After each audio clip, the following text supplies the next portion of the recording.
Hey everybody.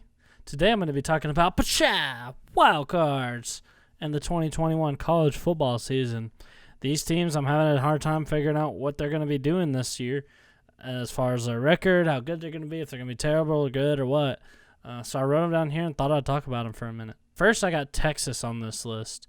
Texas is a team that is rich in talent, and they've got this brand new head coach, Steve Sarkisian, of course, that come off of this Alabama team in 2020 that won the national championship and had one of the most dynamic offenses, in the country, and they put up all these points, and they were absolutely blowing everybody out. And I think Texas, got a little starry-eyed, I guess, and they were like, oh, shiny, I got to get my hands on that. So they plucked Sarkisian up from Alabama. I think this is a huge advertisement for the Saban School of Coaching that one blue blood is getting the offensive coordinator from them. So it's a pretty crazy situation at Texas. I think that they only had Tom Herman for 3 years, man. I mean, they didn't give him any time to do anything, really. I mean, 3 years is like not even enough to get your own recruits in there and get your own class together. Sarkisian's going to come in on all these Tom Herman recruits, and he's got a talented team waiting for him at Texas. And who knows, there might be some kind of big adjustment period, or he might come rolling right in and bring Texas to become a powerhouse here in the next couple of years. But as for this year, I don't know, man. I don't know. The future of Texas looks promising under Sarkisian, so long as he can stay off the bottle. He has had alcohol problems in the past that have gotten him fired from USC and gotten him in trouble, all over his previous jobs. As long as he can stay off that, he's a great offensive mind, and I think he can do great things at Texas. But as for this year, I really don't know. I don't know what he's going to do there at Texas. I'm thinking they might be around as good as they have been in the past few years, which is lose a couple games that they probably shouldn't and then win their bowl game, and it's just another Texas year.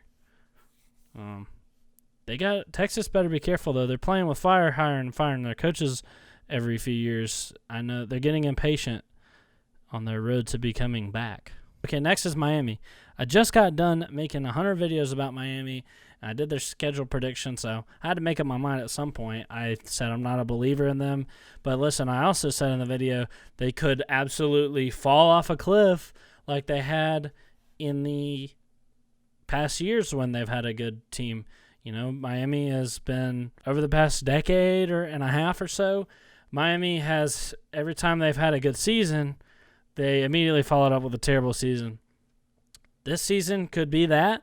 It could be they stay the same, which is kind of what I was thinking. Or it could be that they win the Coastal. I mean, that's the biggest range, I think, of any team on this list. I think Miami is the wildest card on this wild card list. Staying in the ACC, I got Virginia Tech. Man, Virginia Tech is another team that I can see their win total being, down here or up here or what. I don't know, man. Virginia Tech, I've said before, I'm not a believer in Fuente. I tend to think that they're going to be worse. But some people have them competing for the Coastal, and it's just the largest kind of discrepancy that I've seen. As opposed to Miami, most people think they're overhyped. Only a few people have brought up that they have crapped the bed and passed.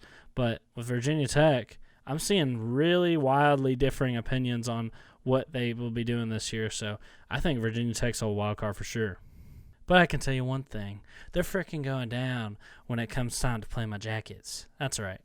All right, I was looking at the Big Ten for a team, and I settled on Michigan. I think with their newest restructuring of his contract, they lowered his buyout.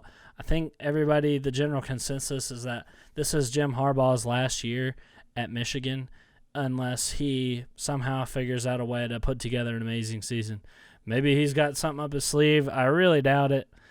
It's possible that he does have just a good season waiting for him. I mean, 2019 wasn't a bad season. They, had a pretty decent year and went to the New Year's Six Bowl, so that's not terrible. Could do that. could somehow maybe pull off the Ohio State upset. I mean, Ohio State will take a big step back this year, and Michigan's pretty talented.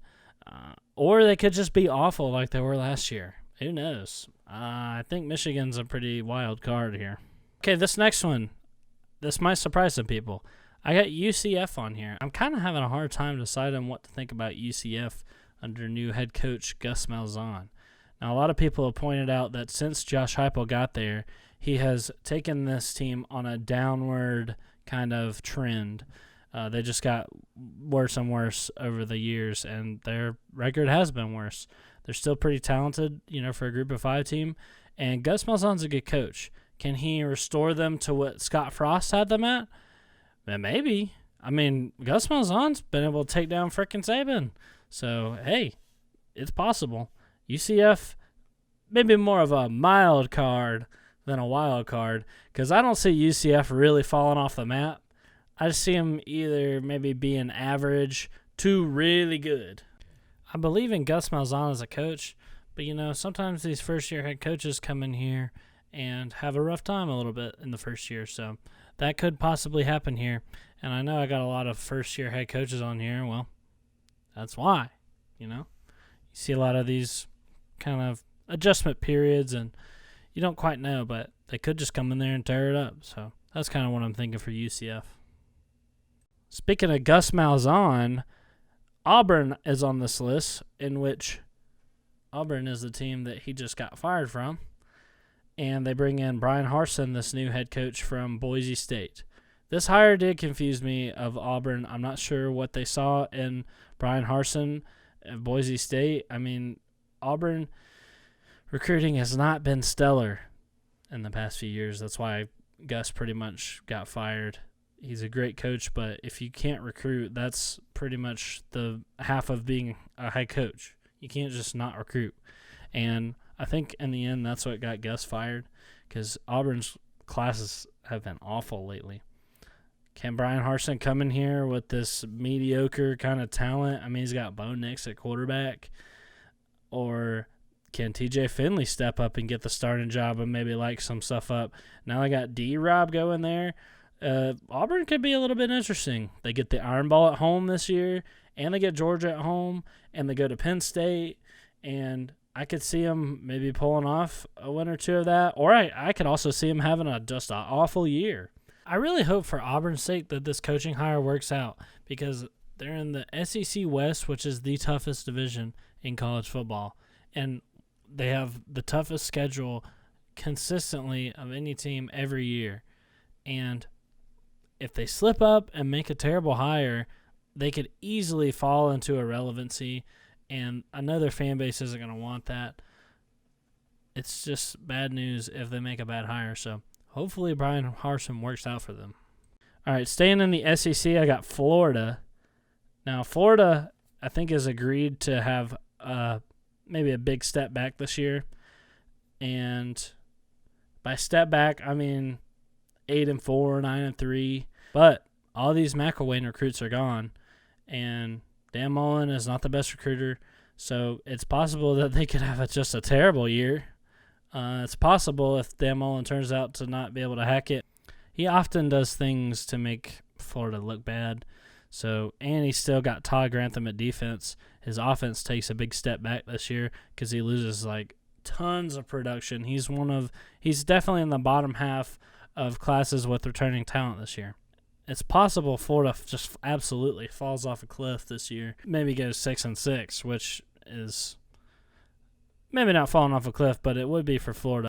I considered them the second best team in the country last year, and to go from that to 6-6 would be pretty big fall. Or this is what I'm trending towards. I think Dan Mullen can coach a dang football team. I know a lot of Georgia fans like to ride him or whatever. Well, he might not be the best recruiter. He's like the opposite of Kirby. Sucks at recruiting, great at scheming and mid-game coaching decisions. You know what I mean? He's the opposite of Kirby in that respect. So it's possible. Kyle Trask was a 3-star. Possible that he coaches up Emory Jones and, does something pretty good, pulls off an upset or two this year, and has a pretty good year. I mean, they get Alabama fairly early in the year. I mean, I know Alabama's really good, but I doubt they beat them. But hey, I don't know. Maybe they pull off the win against Georgia. Kentucky and Missouri are going to be looking to sneak up and, maybe claim the second best spot in the East. Possible that they just squash them like they had before. I kind of personally think that Missouri will come up and beat Florida because of the huge brawl that they had last year. Missouri's going to have a chip on their shoulder. They're going to be an improved team. They take a step up. Florida takes a step down. Missouri is pissed off about last year, gets the head of them. That's kind of what I'm thinking. But Florida might be, Florida might pull it off again. I mean, Missouri's not like a powerhouse or anything. It's not guaranteed Missouri will be pretty good. I think the general consensus is Missouri is going to be pretty good, but Florida might stake their claim as the second best team. I doubt they do the first best team because, oh my God, Georgia's going to be amazing this year. But I think Florida's a pretty wild card just based on all the factors that could happen to them this year. All right, I'm going to wrap it up with Arizona State. Everybody knows the story here. Freaking Arizona State got caught all these recruiting violations, man. I was super high on Arizona State until this happens, and sometimes we see the NCAA makes no sense. They're very secretive about their investigations or whatever. They're not public at all or transparent at all. They just want to keep everything a freaking secret. So who knows how this Arizona State thing is going to play out? Who knows how the Tennessee thing is going to play out? Which I kind of included Tennessee on this list, but I think that might be pretty bad. Arizona State, man. I'm disappointed in them. I was high on them. I liked them to win the South this year, challenge USC like they did last year. They were this close to beating them last year. They got this nice talent. Everybody's freaking coming back on their team, man. They were looking promising, and then all this crazy stuff went down with the recruiting. So is it going to be a huge distraction this year that fricks up their whole dang team? Or does it not matter and they still win the South? I don't know. Arizona State could be either way. So I got them on my wild card list. So that's the freaking wild cards, you guys. If you ask me what the hell these teams are going to be like next year, I'm going to be like, I don't know. That's what they call a wild card for, bud. So, all right, you guys. I'm interested to see what these teams do this year. I can hazard a couple guesses on them, but who knows, man. These are the teams that kind of have stumped me. So that's what I got for this video. And go Jackets, and I'll see you guys next time.